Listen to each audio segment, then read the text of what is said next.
Good evening, everyone. How's everyone doing? Snow Leopard is back at you guys, chit-chatting with all of y'all tonight.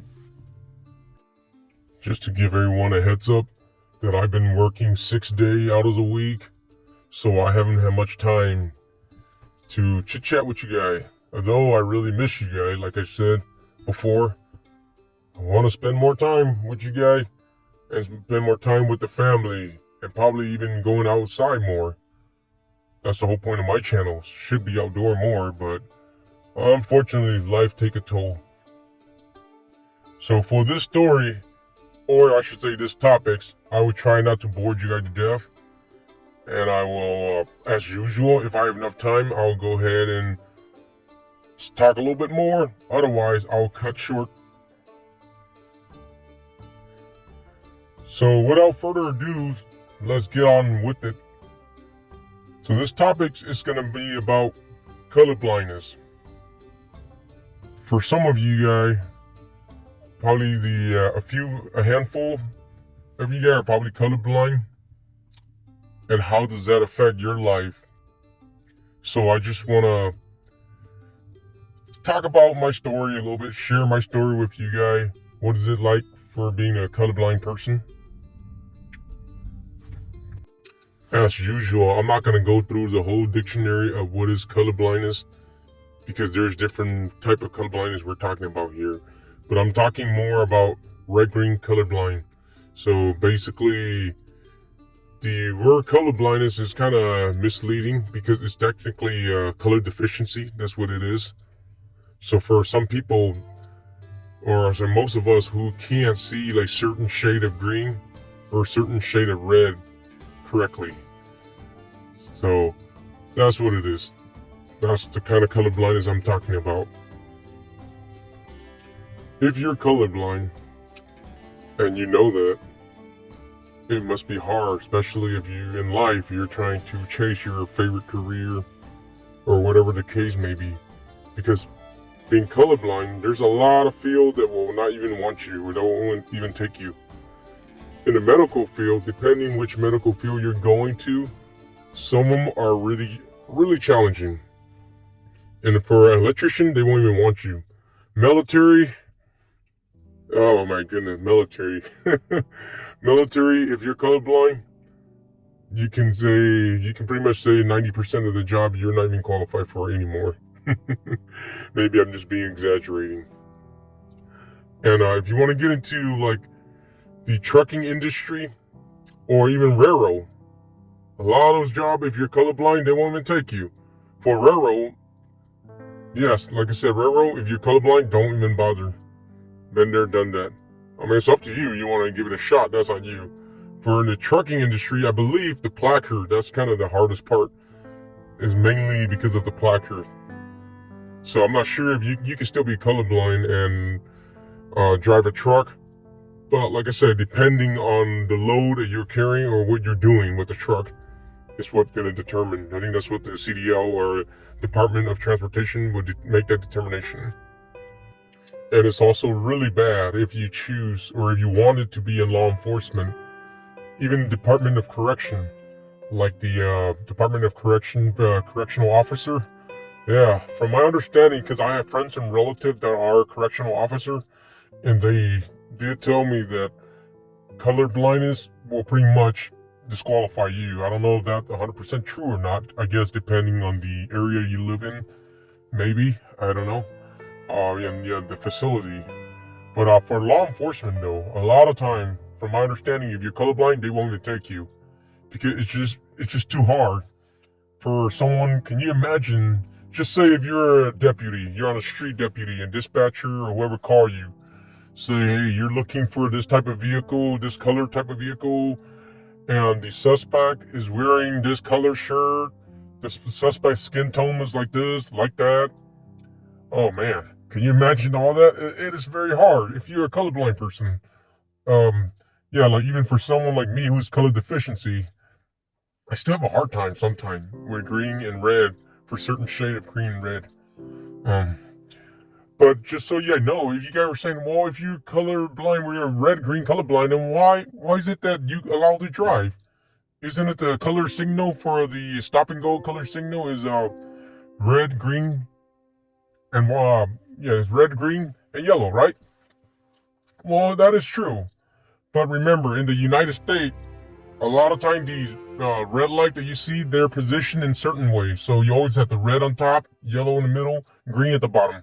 So a lot of time when we just look at, like, say, even if I have a hard time seeing the green and the red sometimes, I just look at the position of the light, and that's how it determines which one it is. So yeah, the hardest one that I have the most trouble with is the flashing light. Occasionally, you might be coming to like a stop sign. Well, not really a stop sign, but just say a red light is probably out of commission, and sometimes they're just flashing red. Or if you're in like a little rural town where it might be a flashing yellow sometime, or it could be a flashing red, that's the one I have the most trouble with. And luckily, my wife, she is not colorblind, and all my kids are not colorblind. So sometime when I'm approaching a town that I'm not familiar with, I will ask them, hey, what color is that flashing light? So they'll tell me, okay, yeah, that's a flashing red. So I know, okay, flashing red, that means all of us have to come to it's a four-way stop, pretty much. That's what it is.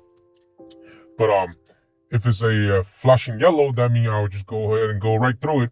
But usually, if it's a flashing yellow for you, the guy on the opposite direction or the one on the cross direction should be having a flashing red. Otherwise, everybody's gonna crash. And you gotta correct me if I'm wrong. As far as I know, in aviation, especially in aviation, it's almost the same way. If you're colorblind, most of the time they won't even take you in for like if you want to be like a commercial pilot or even be like a fighter jet pilot. Yeah, they won't even let you in. Because I know that when in my younger age, when I joined the Navy, I could not even be a fighter jet pilot due to my hearing loss and due to my colorblindness. And even as an aircraft mechanic, they won't even, they pretty much just say, yup, you're not qualified to do the job because you're colorblind.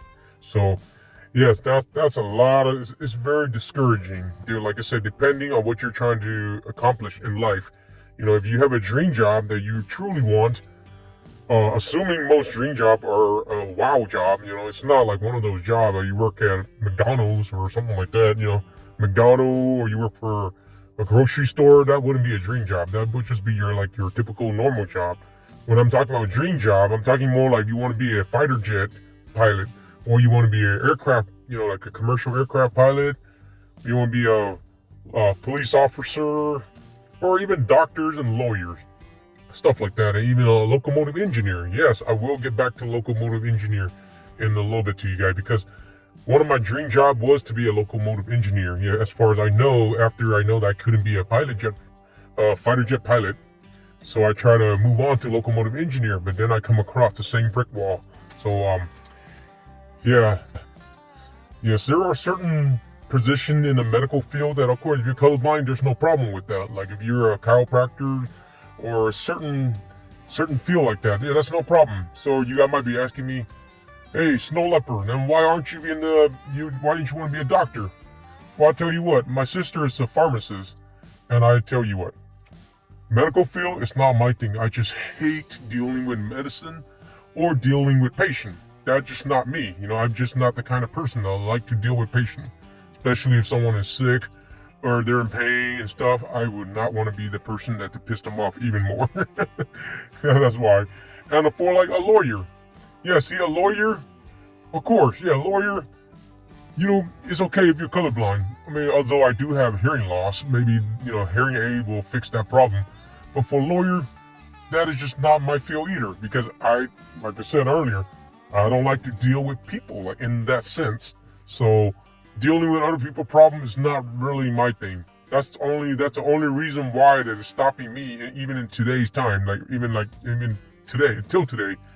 At my workplace, I've been with that workplace for a long time, and I refuse to be in management because of that, for that very reason.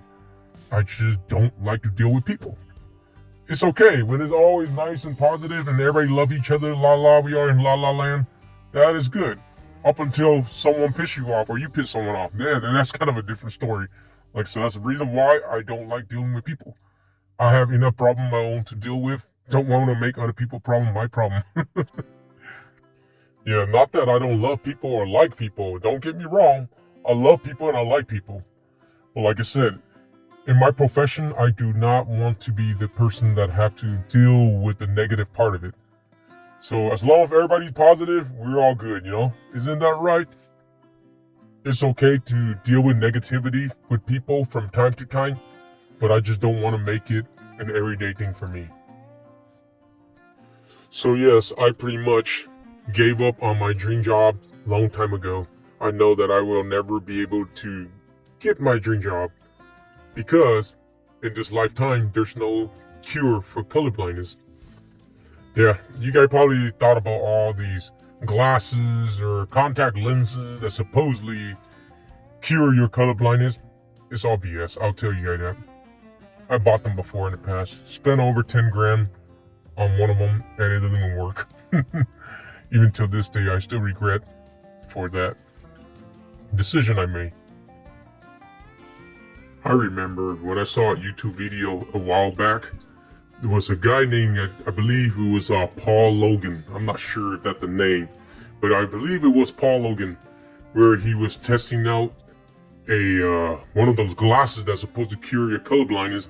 And once he tested out and he was all overwhelmed and started crying, that thing just pisses me off. Because it turned out that he was not even colorblind, so it was all acting. He was just being exaggerated. And like I said, as an individual who is really colorblind and has been having a hard time dealing with this, it pisses me off seeing people pretending like this. This is like pretending to have cancer for fame and views when you really don't have any cancer. That is just disgusting. And that is pretty much a slap in the face for those who actually suffer from those conditions. I understand that he is just doing it for views and for fame. But still, that part is fine. But pretending to be colorblind is not cool. Because there are actually people who committed suicide because of that. Anyway, we'll just move on. So I'm going to share with you guys a little bit about my life experience as far as being colorblind when I was pursuing my dream job, which I thought I had my dream job, but it didn't work out in the end. So yeah, please bear with me, alright? Snow Leopard, feel really bad every time when I still talk about this. I still feel really bad. Alright, so over 10 years ago or so, yeah, that's about 12 years ago, I had the opportunity to become a locomotive engineer. Notice I said opportunity because I still have to work as a conductor trainee first.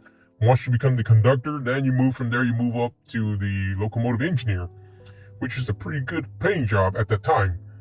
That's over 12 years ago. So if you can make about 120 grand, that's you can make six figure from a job for 12 years ago. That is pretty dang good. So I took the opportunity because at my job that I've been working at the time, I wasn't showing any progress as far as moving up advancement because it take a while for me to make full career.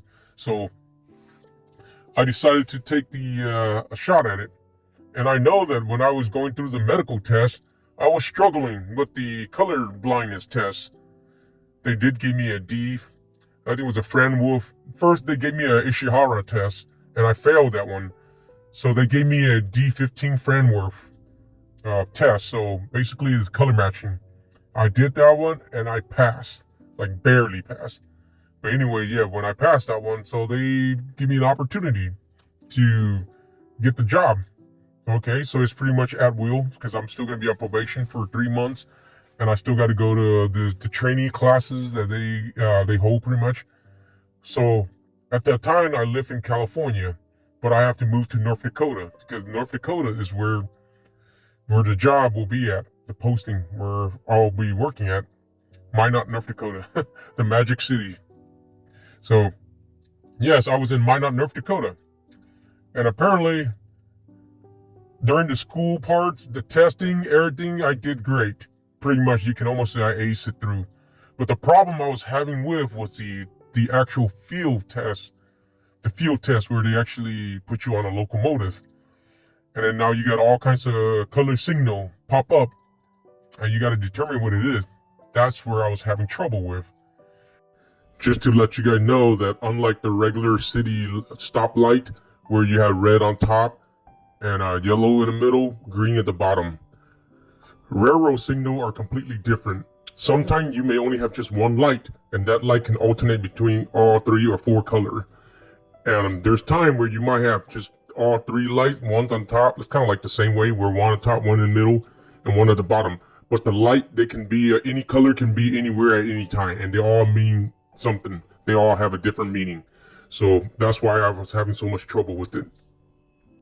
If the color signal were to be identical to what we have on the regular traffic stoplight, it would have been a piece of cake for me. If it's red on top, yellow in the middle, green at the bottom, oh man, it would have been a piece of cake to me. I would have got my dream job already. I have a hard time distinguishing the difference between the lunar color and the clear color, which is green. The lunar is more like a bluish white. And the green itself, to me, it looked almost like bluish, like a bluish white too. But then it's a little bit more, the color is a little bit more faded compared to the lunar color. So that's one I was having trouble with. Even the red and the yellow, I'm having trouble with. Because that yellow is very almost like amber-like, so it's very orange. And you know that red and orange looks almost the same to me because orange contain reds. So that's why I was having so much trouble with. And at the time, I was stupid enough to believe in these color blindness, contact lens, and whatnot. So I spent over 10 grand on it. So hopefully I will be able to keep that job. But nope. It doesn't work. Those color blindness contact lens don't work because all it really did for you is pretty much just adjust your perception of seeing certain color at a different spectrum, and that's all it is. So whatever color that I normally know and see it as, now it's going to change all that. So it's almost like you're relearning all the color again, which is a no-no. So you definitely don't want to do that. Anyway, so yes, so that's what happened. I hope that you guys can understand what I just meant.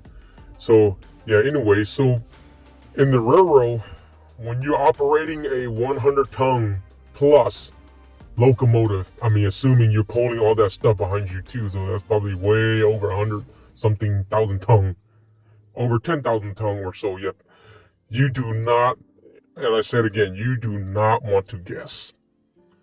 And that's exactly what I'm doing because of the color correction lens. Like I said, all it does is just change my perception of seeing certain color. So now it confused me even more than if I were to not even using it at all. So now I'm guessing, and that's a no-no. So eventually, I got disqualified from the railroad, and the instructor, everyone, from my understanding, they were actually trying to save me from getting pretty much disqualified because they were trying to see if they can just use me in the rail yard so that way I don't have to really deal with color signal. Because they were really nice people. The people in Minot, North Dakota was really nice. They were really trying to help me out. But in the end, corporate or HR, whatever you want to call it, decided to just go ahead and let me go. Very unfortunate. At that time, I have 3 kids. My wife wasn't really working at that time. She's a stay-at-home mom at that time. So I was the only person who bring in the income. So it was very hard for me at the time. I went through a good depression at that time. So basically, finance and everything's all messed up. I'm going through, just that one stage where I felt like I lost everything. Life is so meaningless to me. So I start getting to other bad habits. Gambling. I start gambling and, just next thing I know, I'm $20,000 in debt at that time. So very, very shameful. It is a very shameful situation. I have no choice but to file bankruptcy. But then now, with my wife and kids helping me and be there for me, now I let them be my reason to why I got to get back on my foot. So now in today's time, 12 years later, hey, my credit score is at 850 now. So I'm happy and I don't have any debt. So I guess that's kind of where I'm at. and I will continue on to try to do better. My kids are still young, but soon I don't want my kid to have to go through what I went through. So, ladies and gentlemen, I really appreciate you guys listening to me. If you guys spent the last 18 minutes just while listening to me chit chat, I really do appreciate your guys' time. I really do. Snow Leopard really do. And like I said, I really miss you guys. Felt like all my audience, I just felt like you guys are all part of the family with me. When I'm talking, even if I'm just talking here, felt like you guys are all standing right in front of me listening to me. So for that, Snow Leopard really do appreciate. So yeah, everyone. So if you felt like what I just said here, you learned a thing or two from me, yeah, go ahead and hit that like and subscribe button if you haven't yet. That would really help out the channel out a lot. And if for in the future, if I come out with anything else that you never know, I may come out with something that you can relate. Like I said, I'm just a normie like you guys, so we can all relate one way or another. So yeah, everyone. So please have a very good day or have a good weekend, depending on your work schedule. Again, Snow Leopard love you all. Stay out of trouble and stay safe, everyone. Snow Leopard out. Have a good day. Peace.